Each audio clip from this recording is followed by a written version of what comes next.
Fatalo fatu ila ufafonga anga Samoa nei fo eso fo malo le soifua. Le tautua fai pea lau Samoa Entertainment TV mai Samoa ai usi mai al fafonga fa opoponga wana tamua ile nei aso. E yele masanga tama Samoa o lo ufaingoa i alo e to olua o le tupu Britania, King Charles III, malana masiofo ua maliu o Lady Diana. O le masanga tama ua whaingoa ia William ma Harry.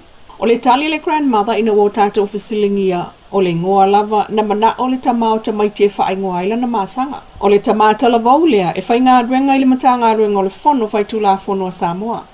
O le asia singa mai ale ai ngā tupu i Samoa i le fono tele o le tioko me ia o ke topa lua o lua wha e le o se tala e fau i to tonu o le ainga. O tāpena ngā fo i a Samoa mo le tali ngā malo e le i wha to a tupu i le tausanga nei po le tausanga taluai. O le mātutua fo ile nā, o le māsanga ua iei nei, na whāna nau i le taimi o tāpena penanga. Peitai, o sauni uninga Samoa i le taunu umai o le whaulu o le malo tupo Peretania te le lo tātu tunu. Mo le fono mataitai o malo lana taupulenga e iei fo i alo talavau pepese o Samoa. Na filifili mai lava i Peretania tele, e pepese atu i lunga ofese o tainga tele vave whaatasi matalavau, o isi e tunu o malo o le taupulenga.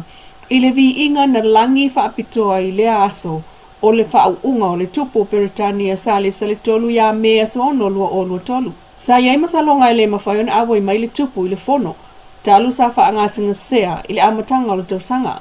Peitai o atangia i fuafuanga mo le tiokam e o lava o na malanga mai i Samoa ma au se talia lana fionga. O le tupu lona lua le o Peretania tele, wana fea Samoa talu mai le malanga lona tina le tupu tamaitai o Queen Elizabeth talelua i le whawhitu tausanga taluai la whiwasela fitu.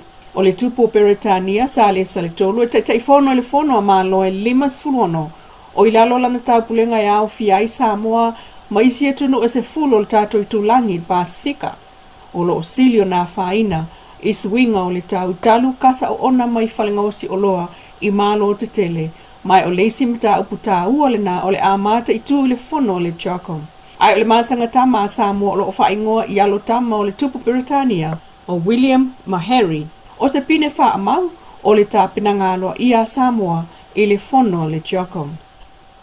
Inisi o tala, o le lipoti ai o tupe Leilua alfa ala poptonga al SPBD, i South Pacific Business Development i Samoa, o toi la langa ni ai nei i lunga manatu malangona mawhatia o tangata, ai maise o le tupao tina sa whapa anga malea whaala poptonga. O le o manatua leie le ngata o le polonga o langona o tina sa alatu ai talafu mai tupe i le whaala poptonga, talu le tau tutongi ina o peimeni ina ua umo na whao ngale tupe ai talafu. Ai o tau ainga i atunu e mamau, ma tau ainga i upolu e iai o lātou tau ainga i Savai, sa ai tā lafu tupe fo i lātou mai lava i pisnisi lea. O le pisnisi lea sa o lātou avatu tupe i whaalapop tonga i tutonu anu, ma le wha moe moe whai ai lātou pisnisi la i te pe o nā iai le whaingau ai tā lafu. Pe ta i sa ngata lava le nā wha maoni o le whaingau pisnisi la i tia se vaenga i nai tau sanga. Ai a mata loa ona avea ma awala e whai ai tā lafu wha asoli tu la fono isi tina, mō mea e mana na oi lava, ai aisi mai i tau ainga i whafo ma Samoa, tupe tutongi ai tā lafu ma interest i le vai aso. E mō li mau lava leisi tina i leisi tina, ma so solo i lava le tupu a le nei pisinisi i tutono le tātua tunu, i le silia i nei le lua se fulu tau sanga, ma whapa anga atu i le lata le lua se fulu afe a inga o Samoa, e pe ona wha mawina i le lato i tu lau, peitai.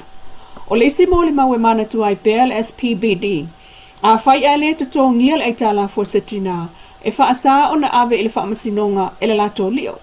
E to e tatongi lava e tina po o setina o le lato lio, lea e iai setina wa le mawhai ona tatongi lana eitalafu. E ta amilo atu lava le ta avale le pisinisi lea e pipi i ai le sign SPBD e ao mai tupe ai ta lafo ma o lato tului. Pei ta ina ta ue se paanga a le Talamua Media o le ali ipule ia Greg Casagrande.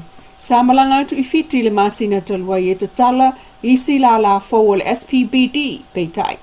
O le umane ona wha te a le pule sili i Samoa. Ai wha mawai atu e foi ma isi tangata whai ngā ruenga o le ofisa. E au fia ele tangata e vai tupe maisi o le pulenga. E tātou te tuli loa pea a fianga o langona o tangata i a fiu angaitua ona o ia ai tā lafu. E tari tonu le fionga sui palmia tuala Josefa Bonifacio o lo okuka lava i Samoa le fuala au whaasaina leo le aisa. O le tautonunga fo ile naul fai pulesi ni a le tua ngai le fionga lau tafi se la fi fio pasau. Pe ta iolo te ena al komsina mtanga rengo leo leo au apa au longo i tino Filipo. Ina ua tātou fasilingi e se taimi watua nai. Sao noai apa au le aisa wha maoninga ua maua leo leo lo ngau sia le aisa i Samoa. Pe ta iolo vai so nei lea na ta ua leo leo i le Talamua Media le wha malolo ai o se li leo leo le falpuipui i tanu malala. I lona tau mawhai e avatu whaana nār whala au wha asa o le aisa i totono se pepa si kaleti sa mana o e ave mos tangata o lo nofo tau fia i totono le falpuipui. Sao noa tuala a whai o lo o sao mai pea whala au wha asa ina lona winga e iai wha le tono le lato o onanga.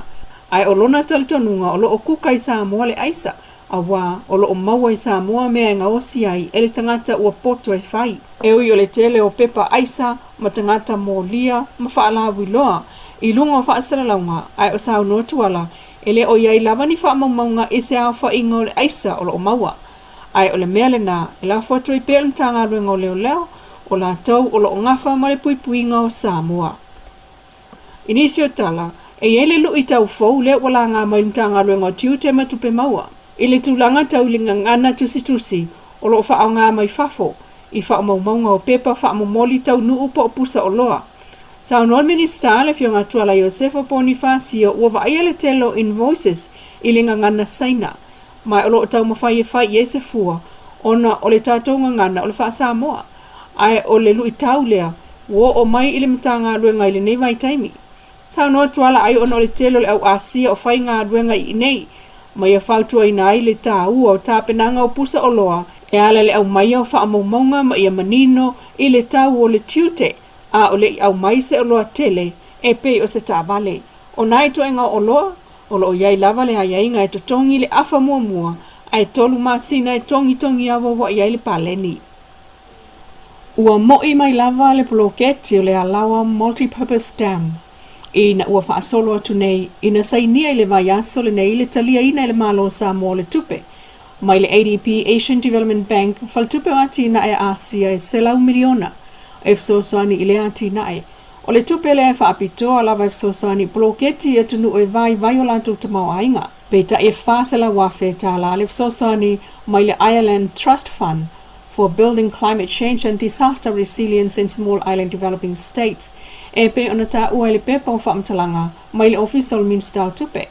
Pe tae e se fulu tasi miliona ta la le sao o le malo o Samoa i le ati na e. Ma whaafta iai e le fionga minister o tupe lau timu ia a fōu le se wha aifso soani mai fafo. O se ngā ngati na e whaititi ai a fianga mai lo longa i le taulanga ia pia. E le ngatele na ai o le whaia o whaatano vai mo le whaaua waipea o na maua swa vai mo tangata. Ai o ala vai mo afi vai e mawai le wila e fsosoani fo'i i le whaititi o le wha moi swau o mai fafo mo afi le tise. O le ati na e, ua tusa o le 5 tausanga o whaatalanoa. Pea mo le whaono se fulu o na whaia whilo i ngai tāpenanga lava o le poloketi le nei. Whaftai lau whaafonga le tautua whai pea le Samoa Entertainment TV mai Samoa i le nei fo'i tula mana tamua. Whaftai fo'i le Wendy's design o lo i funga lei mo le ofu mātango fie ai whaasoi foia.